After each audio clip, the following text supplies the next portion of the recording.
گفتار بھی ہے کردار بھی ہے ہم حق کے علم بردار بھی ہیں. بات آئی ہے تو بتاتا جاتا ہوں.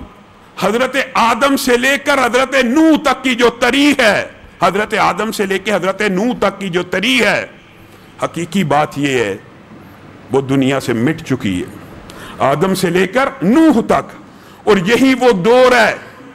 آپ کو پتہ ہے حضرت آدم کی اولاد اللہ تعالیٰ نے اس کو کچھ اسپیشل فیچرز دیے تھے.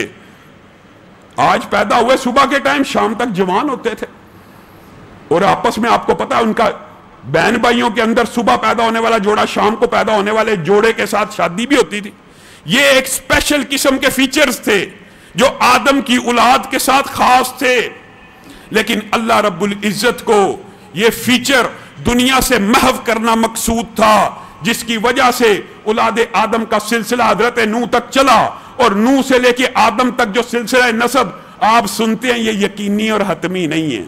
یہ یقینی اور حتمی نہیں ہے، یہ ایک اندازہ ہے کہ نوح اور آدم کے درمیان اتنے آباء ہیں اور پھر آدم ہے. یہ حتمی نہیں ہے.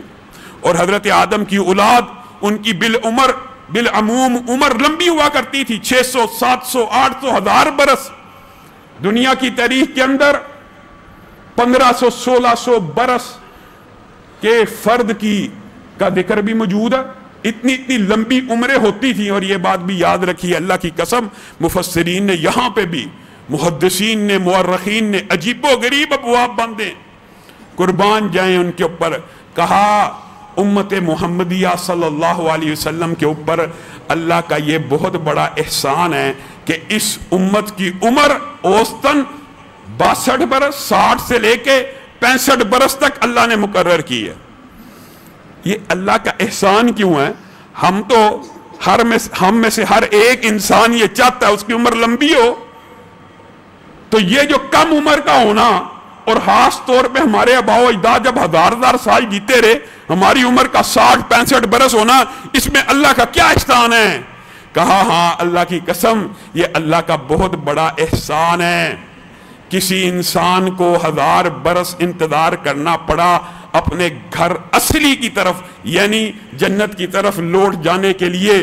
پرانی امتوں نے 300 400 500 1000 برس تک انتظار کیا، اور امت محمدیہ کا امتحان بڑا تھوڑا ہے، صرف 60 برس میں اپنے اصلی گھر کو لوٹ جاتی ہے. لیکن عمل کیسے ہونے چاہیے؟ نبی کریم صلی اللہ علیہ وسلم کے مطابق.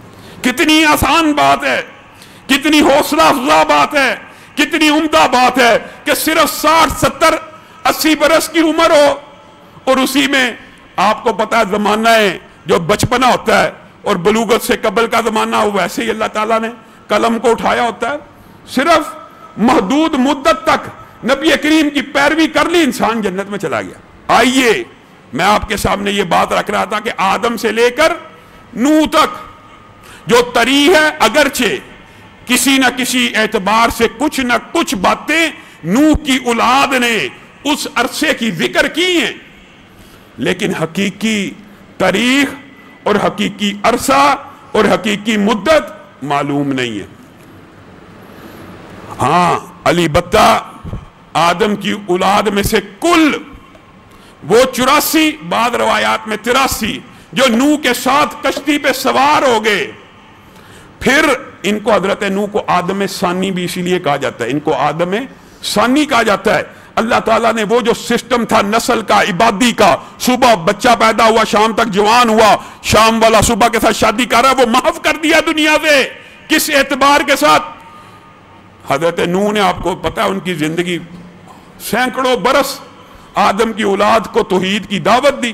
آدم کی، اب یہ بات بھی بڑی مورخین نے دلیل کے طور پہ لکھی ہے کہ آدم کی اولاد تو ڈائریکٹ نبی اور پیغمبر کی اولاد تھی، اس کا گمراہ ہو جانا اتنا آسان نہیں تھا. ہونے کو کوئی بھی ہو سکتا ہے، نوح کی اولاد بھی ہو گئی، لیکن آدم خود ان کو اپنی واقعات سناتے، خود ان کو بتاتے کہ میں جنت میں ہوتا تھا، میں نیچے آیا ہوں، مجھے نکالا گیا.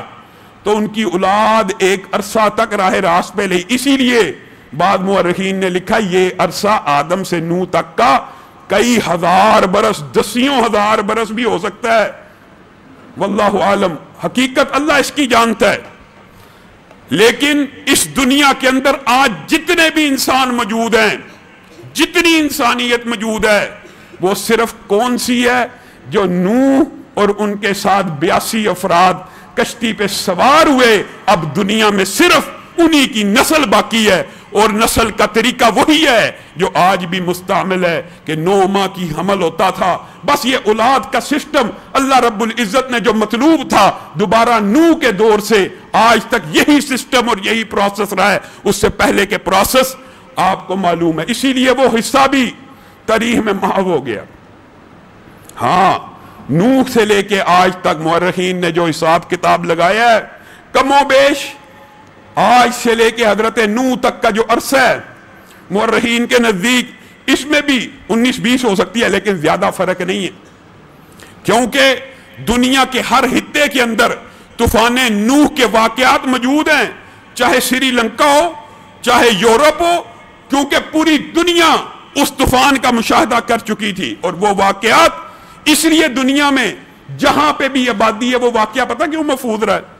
کیونکہ انہی 83 لوگوں کی اولاد آگے ہے، انہوں نے اپنی اولادوں کو وہ واقعہ سنایا، اس لیے دنیا میں جہاں کہیں انسانیت باقی ہے حضرت نوح کے طوفان کا ذکر کرتی ہے، اور اس بات کے اوپر انسانیت کا اجماع ہے۔ اور یہ جو عرصہ ہے یہ تقریباً 7000 سال کے قریب ہے، آج سے لے کے حضرت نوح تک کا، اور نوح سے لے کے آدم تک کا جس طرح مورخین کا اتفاق ہے تاریخ میں محو ہے۔ بعض مورخین نے اس عرصے کو بھی 2 سے 3000 سال بتلایا ہے، لیکن یہ بات قابل اعتبار نہیں ہے۔